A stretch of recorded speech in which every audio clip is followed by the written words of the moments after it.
Sir Bernard, my name is George Gretton, and I am, among other things, an anti-fraud investigator, and then, as the scale of the problems became clearer to me, an anti-corruption investigator, of necessity civilian, since the very many police officers with whom I have interacted since July 2012, when I started pursuing my first charity fraud case, have all in the end, when push came to shove, been, without a single exception, corrupt as regards financial fraud, even if they initially made some encouraging noises or made some good and positive steps or gestures around child protection. I'm a graduate in physics and philosophy from University College, Oxford, across Merton Street from Merton College, where you obtained your first degree in law, although you must have had science A-levels, given your first work activity as a lab assistant. A-levels more concerned with the humanities generally gain admission to university law degrees, and science A-levels to science degrees. I had double maths and physics to gain an exhibition to initially read engineering science, before switching after a year to a very challenging science and humanities mix. I attended and met PR events such as this in the spring or summer of 2014, 2 years ago, in the school hall in Alperton Community School in Stanley Avenue in Wembley, and at that time I had assumed you were a decent and honest man who had included his mother's name by deed poll in his own family name, since she had cared for you on her own while you were growing up. Did they ever marry? However, the other side of the coin is you had no guiding dad in your life when you were growing up. I was blessed to have a giant of integrity and service as my dad, Vice Admiral Sir Peter Gretton, who contributed so much with his wonderful colleagues to defeating in May 1943 the evil Donitz's U-boats in the North Atlantic, so that the build-up for that dreadfully bloody D-Day could get going in earnest, so that mainland Europe could be liberated from the German Nazi fascists of the Third Reich, or so we thought. You made some good noises in your presentation 2 years ago about the terrible female genital mutilation issue, although not about the male genital mutilation, same. And then I set you and the two then London Borough Commanders of Brent and of Harrow a test on that day, and ye have all since failed in the most spectacular way, and on the day itself the scale of your failure was so spectacular as to blow my fuses, so that I did not rage about it until the next morning, when the magnitude of your barefaced lie in front of 200-odd people, including 2 London Borough Commanders and many other police officers, finally exploded within me. In the context of the challenge that I was making, and the 3 copies of my J'accuse document, I have a further copy here, where the accused include William Shawcross, Chairman of the Charity Commission, Ben Younger, its then Chief Executive Officer, and Harry Isles, its Welsh Operations Director, that I had in my hand for you, and for the 2 Borough Commanders. You said out loud in an amazing, credible, honest and sincere Yorkshire way, "Fraud is difficult to prove," especially, that is, in the City of London, money laundering capital of the world, where you are the Commissioner of Police. The statement that you uttered is complete and utter bollocks and a barefaced lie. As in any other type of crime, including murder, some cases are difficult to prove and some are a piece of cake. And it has, as has been confirmed in the 2 years since, demonstrated that proving that a person such as you is a massive liar and fraud is pretty straightforward. As in these 3 instances of you, the Commissioner of the Metropolitan Police, and of those 2 individual London Borough Commanders. In the 3 main cases that I've been pursuing since the 27th of July 2012, where the largest is a 30 million money laundering scheme at the Institute of Brewing and Distilling, the British Beer and Pub Association, and ultimately the Worshipful Company of Brewers, the carelessness, the blind arrogance, and the naked stupidity of the criminal simply beggars or worse belief. And when they are cornered, their attempts at self-justification and defence with self-pity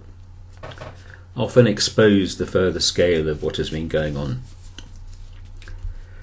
This was as when Martin Moore, one-time chartered accountant at the IBD, said how upsetting it was to have to drive down to the West Country to get his predecessor, Martin Whitehead, to transfer some IBD multi-million investments out of his own name and into that of the IBD. Martin was terribly offended and upset, but kept that problem quiet and just sorted it on a tidying up basis. And his work did, after all, result in a $655,000 prior year adjustment in the next 2011 IBD accounts,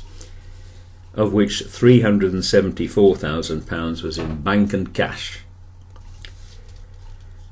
So the bank reconciliations, or bank recs with a WR, had been out by at least that amount, when any unreconciled difference in a bank reconciliation is a problem to be urgently resolved to me, as in the 25 million turnover or income company and charity environments, Murphy Limited and the Richmond Fellowship, where I worked between 1987 as 2006 as accountant, information systems person and supporting information technology chap. I note that the IBD has a regular income of 1.5 million and relatively few bank transactions, unlike at Gray Murphy's and at the wonderful Richmond Fellowship. I also note that I was myself a chartered accountant for 33 years, until I was excluded on the 15th of July 2015 for being so discourteous and inconsiderate, as per the ICAEW Ethical Code of Conduct, paragraph 151, as to accuse a fraud, Alan James Humphreys, of fraud. That was unethical and unprofessional. The prosecuting solicitor, on behalf of the investigation committee, Annabel Jester, was also granted by the tribunal a costs order for £19,058 that was invoiced to me incorrectly as regards VAT, with grave implications for the overclaim of input VAT at Her Majesty's Revenue and Customs that Dame Jill Homer recently left after being rewarded with a high honour. I note that I have not paid the order in the ensuing 2 months, and that the ICAEW has chosen not to try to enforce in a civil court of law as opposed to a kangaroo court, since that would have exposed the gross illegalities since 1641 and the banning in Parliament of the Star Chamber in their so secretive investigatory and disciplinary procedures.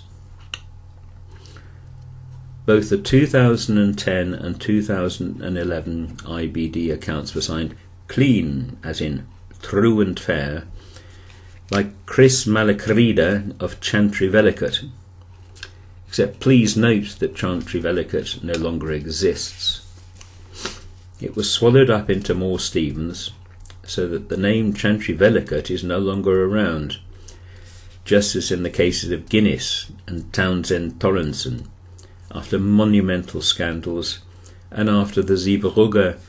ferry tragedy itself, when the MS Herald of Free Enterprise left the port with its bow doors open and capsized, happily for some,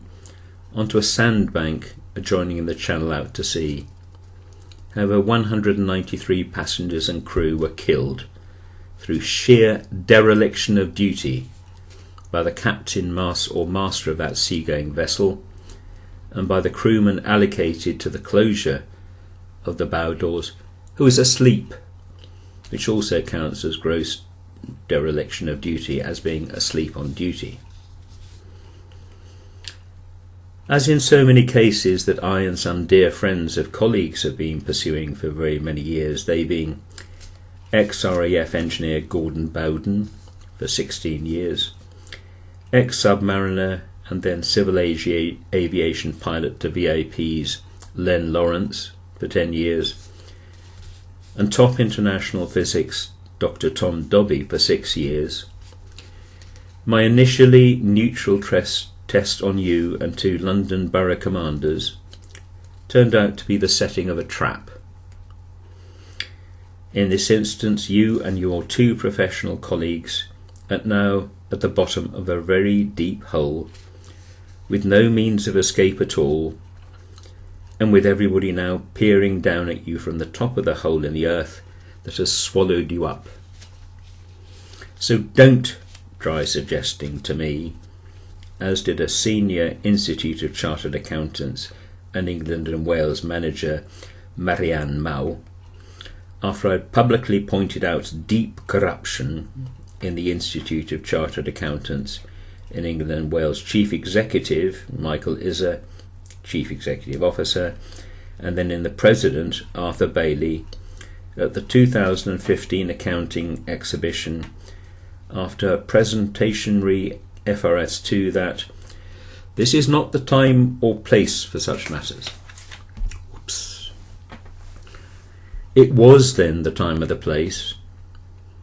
and I noticed that the videos of the event were carefully edited so as to cut me out, and it is now also the time and the place today and here to expose you, Metropolitan Police Commissioner Sir Bernard Hogan Howe,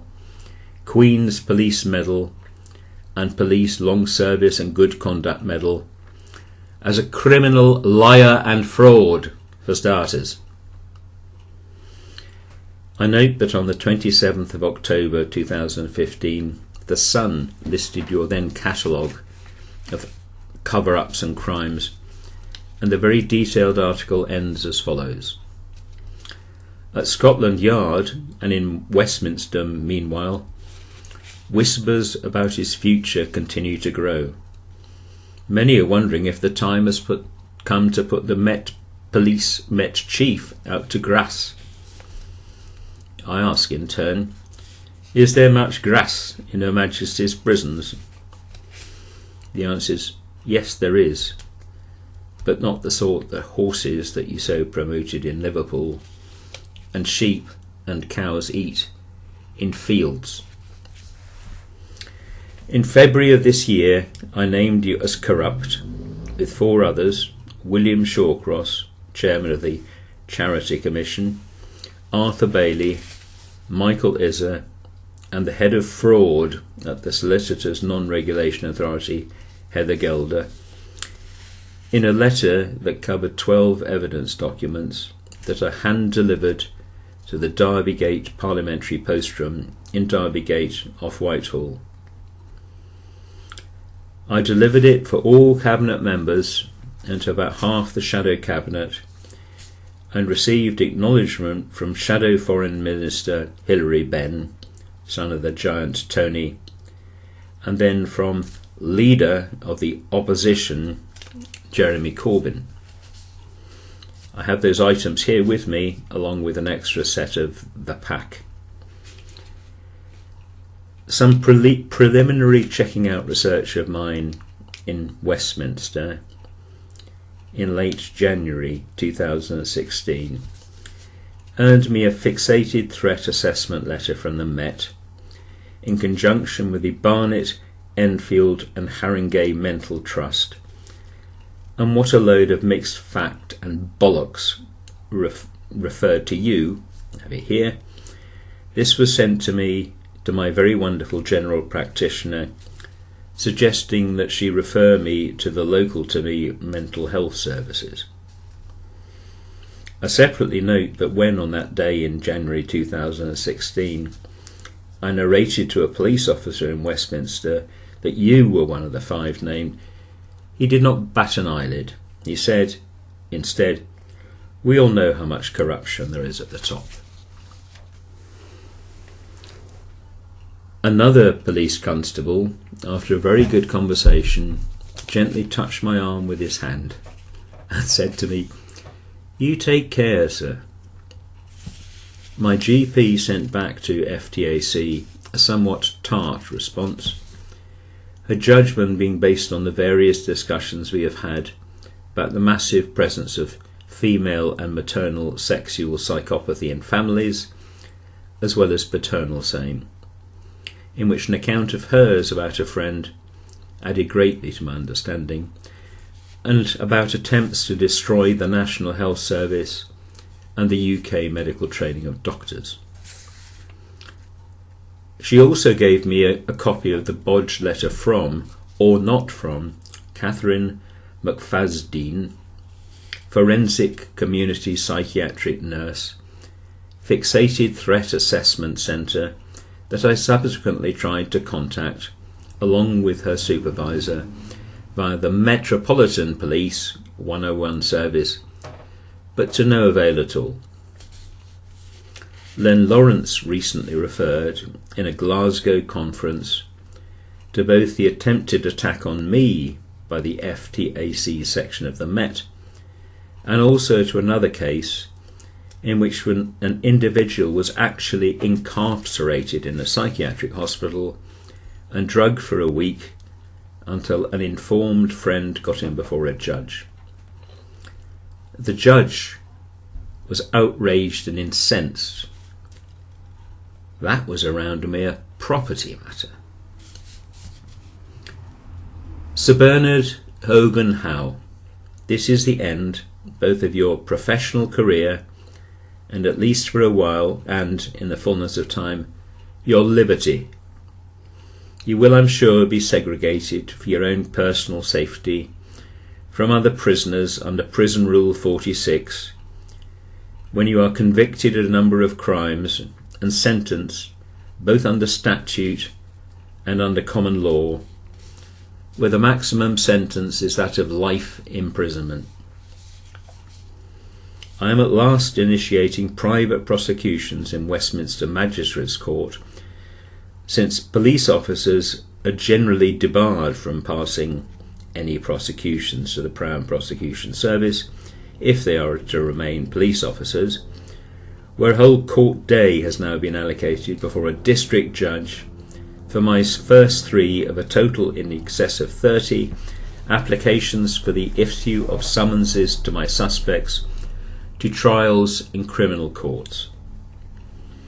The 3 accused are all professional lawyers, and one is a member of Parliament who is also a shadow cabinet member, for whom I happen to have delivered one of my fraud in regulators packs, as referred to above. I regularly quote, in this general context, my mega superhero Albert Einstein, who was an accomplished psychologist, as well as one of the 4 of the greatest macroscopic physicist mathematicians of all human time. He wrote or said, "Genius has its limitations, but stupidity and, I add,